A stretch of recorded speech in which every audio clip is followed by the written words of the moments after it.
So I had Freudian defense mechanisms, and a defense mechanism is defined as in instances of your body unconsciously protecting itself.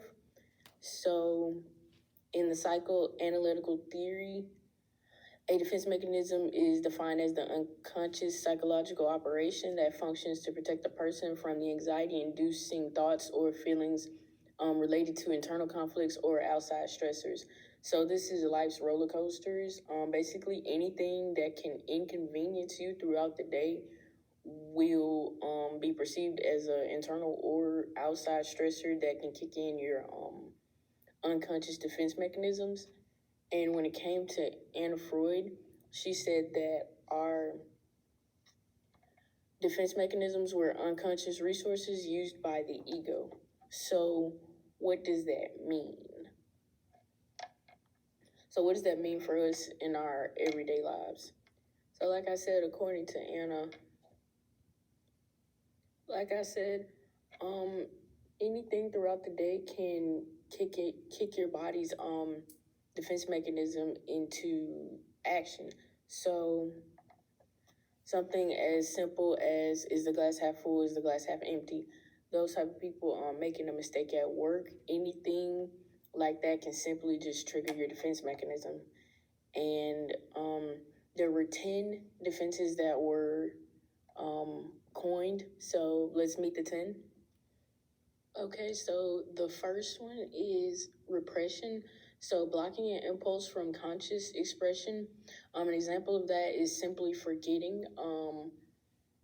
In victims of domestic violence, they often forget details that they have repressed. So unconsciously, their mind finds that so traumatic that it locks it away and keeps it from consciousness. So even though it happened, they don't consciously think about it because their mind's defense was to protect itself by forgetting. So number 2 is regression. In difficult situations, we regress. This is something that happens a lot with addicts. This is a relapse or regressing back into something that you found comfort in. The third one is denial. It's you simply just cannot come to terms with something. Delusion. The next one is projection, and we're going to talk about that a little bit more in the actual Anna Freud article. So projection, for my example, I use bullying. When people say mean things, it's often said that they are projecting how they feel about themselves on the inside onto other people so that it takes it off their conscience and throws it on someone else. The next one is reaction formation, and this is suppressing unappealing actions for more acceptable ones. For an example, love bombing. Okay, so next up we have identification, and it says we model pieces of ourselves after people we admire. So whether this be celebrities or people in your community, this is when we're modeling our norms and our morals. So these are things that you take, like just certain traits and things like honesty. The next one is displacement, redirecting your feelings into your actions and behaviors. So if you're sad and you take that out on someone else, or if you're happy and you go buy a homeless person a sandwich. Rationalization, finding ways to rationalize some form of our behavior. Now, this can either go a good way or a bad way. It really is situational. So my example was spending habits. So if you're rationalizing why you should buy something instead of taking care of rent or something like that, that's a form of that.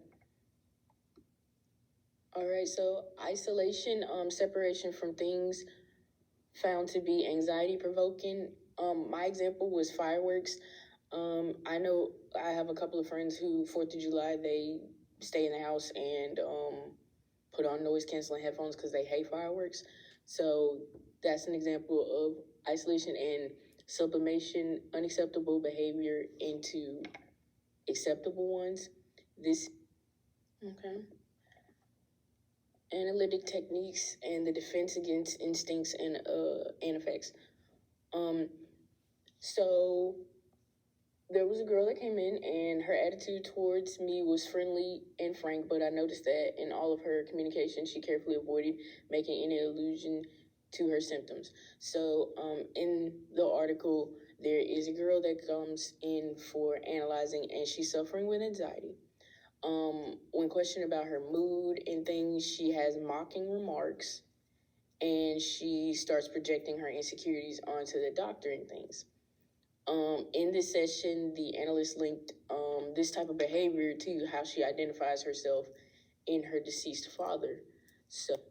So anytime that she was asked a question that gave her any emotions of tenderness or longing or anything that provoked her anxiety, she would revert back to one of the 10 defense mechanisms in a way to protect herself from her anxiety, and she regressed herself back to what was comfortable, which were those times with her father. And to end, this basically cracked the code because it showed that when we are faced with uncomfortable situations, such as an uncomfortable conversation with an analyst or your body perceives something as being stressful, your brain automatically kicks into ways to protect your ego. And one of these ways was by her smart remarks. So then we're going to talk about Mr. Hartman. Okay, so Mr. Hartman believed that our ego was adaptive and it was designed to fit each individual's requirements for their external reality or their internal reality. He believed that the ego functioned independently. So he said that your ego isn't just predetermined with these automatic 10 defenses. He said that our defenses were actually brought up and adapted through our environment, through our community cultures, and the things that we go through.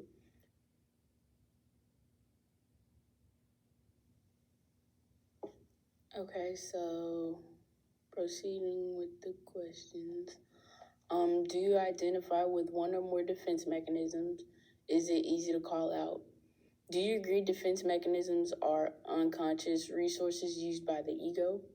And on Hind's side of psychology, focusing on ego's way of adapting, he believed that in an average, expectable environment, you could create a conflict-free sphere for the ego. Do you agree?